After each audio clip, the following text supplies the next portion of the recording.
You're listening to the Hockey Talk Podcast with Daniel Mola.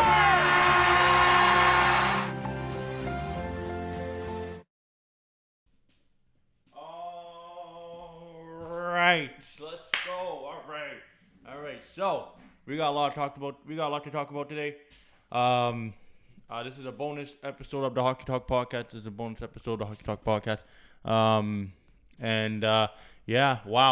Wow, I'm impressed. Last night was one of the best nights of my life. I got to see the Vancouver Canucks, my team, advance to the Stanley Cup playoffs. Let's go. All right. Wow. What a game last night. What a game.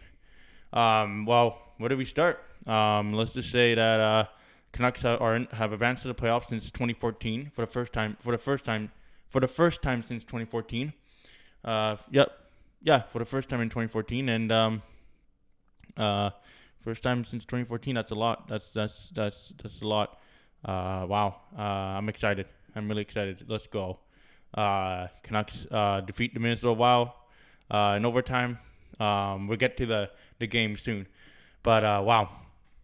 It just it came to a shock last night because it looked like they weren't going to win. It looked like this was going to Game 5 and what everybody predicted and everything. But you know what? No, they stick with it. And they ended up winning. And that is the best. That is the best ever, honestly. Wow.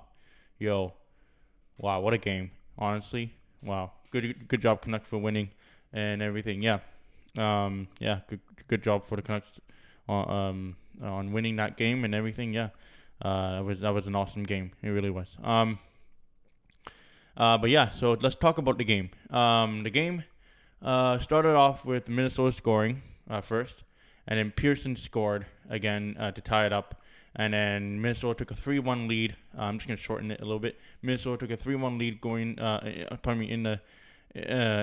in the second period. And then the Canucks tied it up with goals by Sutter and Quinn Hughes and they ended up tying it. Quinn Hughes, a nice wrist shot into the back of the net, posting in, I think, right into the back of the net on the power play. Good job for Quinn Hughes for getting that goal. I believe it's his first playoff career. I believe it's his first career playoff goal. I think so. Yeah. And then Minnesota scored from a sharp angle with 57 seconds left in the second period. It was 51 seconds left in the second period. And it was a bad goal. They just squeaked it by Markstrom or past Markstrom or whatever. And I believe that Markstrom should have had that, but it doesn't matter. Because we won. And then with I believe it was just over or under 5 minutes left to play in the third period, Bo Horvat receives a pass right in front of the net, right in the slot, and basically wrist shots it 5-hole past the Minnesota goalie Staylock there and into the back of the net and makes it a 4-4 tie game. Now, the game did go into overtime. During the intermission, I was so nervous. I was like, well, you know what? They give it a good effort even if they lost tonight because, I have a feeling that Canucks, knowing them, they'll probably lose, right? I support them as much as I can, but judging by what I saw in the past or recent years, whenever the Canucks do kind of terrible in the game, they really don't show up and they end up losing anyway, no matter how much effort they put in. But they fooled me last night. Because 11 seconds into overtime, tied with the record of Alex Burrows, tied for third, I believe, with the record of Alex Burrows of winning overtime games in a short amount of time or whatever, or in a quick amount of time, 11 seconds. Here comes the Canucks racing down into the Minnesota Wild zone.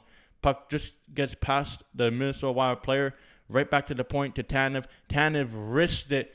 A seeing eye shot went right through everybody, including Staylock, and into the back left-hand corner bottom left-hand corner of the net. Let's go. Canucks win the game.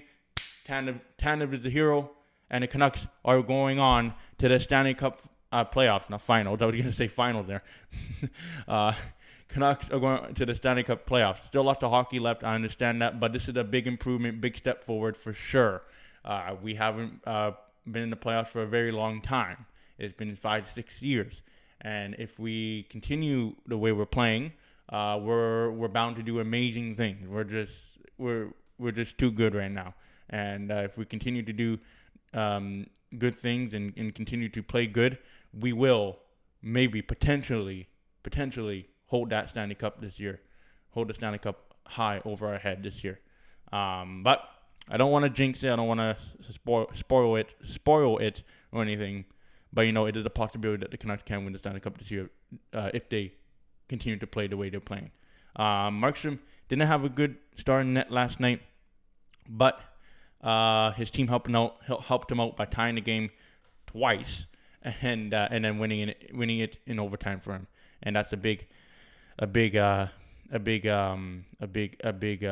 that's a big win for them. That's for sure. Yeah. And honestly, I was watching the Sportsnet analyst, and they said before going into the overtime during the intermission there, before overtime, I think it was Elliot Friedman who said it would be now and Markstrom he said that Markstrom hadn't played that well tonight, but it would be awesome if the Canucks can save him and win this game or whatever, and that's what they did. The Canucks rewarded Markstrom, even though he didn't really play very well, but the team in front of him played very well, but he didn't play very well. Not one of his best games. He let in 3 sharp angle goals, 3 sharp angle goals or shots or whatever, and that wasn't really good. But his team bailed him out, and they ended up tying it and winning it in overtime. And the Canucks are going to the Stanley Cup playoffs for the first time since 2014. That's awesome, or 2015 or whatever. That's awesome. Hopefully they don't get I hope they do well. Honestly, hopefully they don't like duff it or whatever, or mess it up or whatever. I hope they do well. But yeah, I'm happy that the Canucks are going to Stanley Cup playoffs. More hockey for me to watch, especially I get to keep watching my team. That is good. Yeah, it was just one of the best nights of my life last night. Let's go. Go Canucks, go. 2020 Stanley Cup Championships, or Stanley Cup champions, Vancouver Canucks. Let's go. All right. See you, everybody. Peace.